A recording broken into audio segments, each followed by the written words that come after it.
कहा जाता है जन्नत जाओगे तो हूरें मिलेंगी। क्या ये वाकई सच है कि बस कहने की बात है? देखिए, जब कोई एक सिस्टम समाज का डेवलप किया जा रहा है तो उसमें दोनों बातें होती हैं, सज़ा भी होती है, इनाम भी होता है। तो कहीं इनाम का तस्करा होगा ज़रूर, अब उसको ओवर एम्फसाइज किया जा रहा है और उसको बढ़ा करके बयान किया जा रहा है, ऐसी चीज़ें ढूंढी जाती हैं। सर ने भी ऐसा बहुत रिसर्च करके ऐसी चीज़ें ढूंढी हैं हमारे भाई साहब ने, तो वो इसी तरह का है कि बहुत ज़्यादा उसको उसका प्रोपेगेंडे के तौर पर उसको प्रेजेंट किया जा रहा है, वरना सजाएं भी बहुत सारी हैं, बहुत सारी। हेलो नमस्कार दोस्तों, कैसे मैं आशा करता हूँ आप सभी लोग अच्छे होंगे। आज का शो बहुत ही दिलचस्प होने वाला है। पाकिस्तानी महिला के सवाल को लेकर जब रजत शर्मा जी ने मौलाना मदनी जी से सवाल किया तो मौलाना मदनी साहब ने किस तरीके से रजत शर्मा जी को जवाब दिया, जानने के लिए बने रहे हमारे साथ में लास्ट तक। शो बहुत ही इंटरेस्टिंग होने वाला है। अच्छा, हर धर्म में, सिर्फ इस्लाम की बात नहीं, सब जगह इनाम और सजाएं दोनों चीज़ें रखी गई हैं। एक पाकिस्तान की जर्नलिस्ट हैं, उन्होंने वहाँ एक मौलाना से पूछा कि मेरे हस्बैंड को तो हूरें मिलेंगी, मैं जाऊंगी तो मुझे क्या मिलेगा? अब एक प्रॉब्लम है,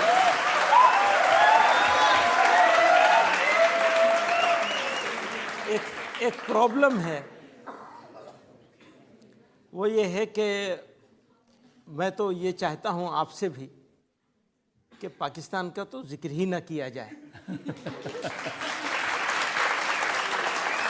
लेकिन आपने एक ज़रा सा एक इससे इनके सवाल से रिलेट करके एक सवाल किया है। तो जो इनाम मर्दों को मिलेगा, जो भी मिलेगा अच्छे काम करने पर और बुरे काम करने पर जो सज़ा मर्दों को मिलेगी, इसी तरह औरतों के लिए भी होगा, इनाम भी और सज़ा भी।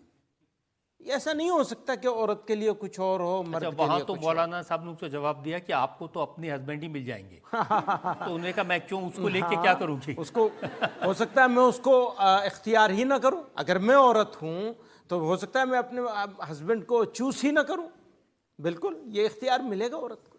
वेल एजुकेटेड मुस्लिम फैमिलीज में भी बहुत सारे मतलब बच्चे होते हैं, तो ये कौन डिसाइड करता है कि कितने बच्चे होने चाहिए, ऊपर वाला या फिर फैमिली? उनका सवाल है कि इम्प्रेशन ये है कि जो मुस्लिम फैमिलीज हैं उनमें बहुत ज़्यादा बच्चे होते हैं, तो कितने बच्चे होने चाहिए ये पेरेंट्स डिसाइड करते हैं कि ऊपर वाला डिसाइड करता है? ये सवाल ही गलत है, इसलिए कि आप ये सवाल कर रहे हैं कि मुसलमान कम्युनिटी में बच्चे बहुत ज़्यादा होते हैं। ये डेटा के खिलाफ है। ये आज की तारीख में जो डेटा है वो ये कहता है बेपढ़े लिखों में और गरीब लोगों में बच्चे ज़्यादा होते हैं। उसमें हिंदू भी हैं, मुसलमान भी हैं, सब तरह के लोग हैं। आप तालीम दे दीजिए, आपके पास सही फिगर, सही तादाद में बच्चे भी हो जाएंगे और उनकी एजुकेशन भी हो जाएगी, अपलिफ्टमेंट भी हो जाएगी, मुल्क की तरक्की भी होगी। तो जो 4 शादियां करेंगे उनके ज़्यादा बच्चे होंगे या एक करेगा उसके होंगे? जो 4 करेंगे,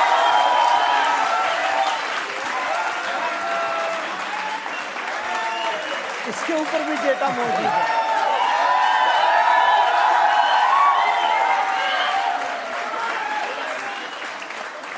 इसके ऊपर भी डेटा मौजूद है। मतलब आज तो दुनिया तरक्की कर गई है। हर काम रिसर्च बेस्ड होना चाहिए, इंफॉर्मेशन बेस्ड नहीं होना चाहिए कि आपसे मिल गई, किसी और से मिल गई, किसी और से मिल गई। आप सारी संख्या को निकाल लीजिए, शादियां ज़्यादा कहाँ हो रही हैं, कौन लोग एक्स्ट्रा मैरिटल अफेयर्स में हैं, कौन लोग, किस कम्युनिटी के लोग ज़्यादा हैं इसमें। ये मुसलमान हिंदू का मामला है ही नहीं। न संख्या का मामला मुसलमान हिंदू का है, न ही एक से ज़्यादा ताल्लुकात रखने का। किसी और मजहब में तो एक से ज़्यादा शादियां करने की इजाज़त नहीं है। हाँ, नहीं है, उसके बावजूद कौन है ज़्यादा इसमें, ये ज़रा देख लीजिए इंडिया में। अच्छा, आप कह रहे हैं कि इजाज़त नहीं, उसके बावजूद कई रखी हुई हैं। यही हो रहा है, तो अब उसका क्या करेंगे? मुझे नहीं लगता कि लोग इस बात से इत्तेफाक करें, क्योंकि मेरी तो अक्सर बातें ऐसी हैं कि एक ख़ास इन्वायरमेंट क्रिएट हो गया है। मेरी तो एक बात भी लोग मान ले तो बड़ी बात है, बहुत बड़ी बात होगी मेरे लिए, सौभाग्य की बात होगी ये। मैं आशा करता हूँ आपको इंटरव्यू पसंद आएगा। ऐसे दिलचस्प और धमाकेदार इंटरव्यू और डिबेट शो देखने के लिए हमारे चैनल को सब्सक्राइब करें, वीडियो को शेयर करें। मिलते हैं ऐसी एक और धमाकेदार इंटरव्यू के साथ में।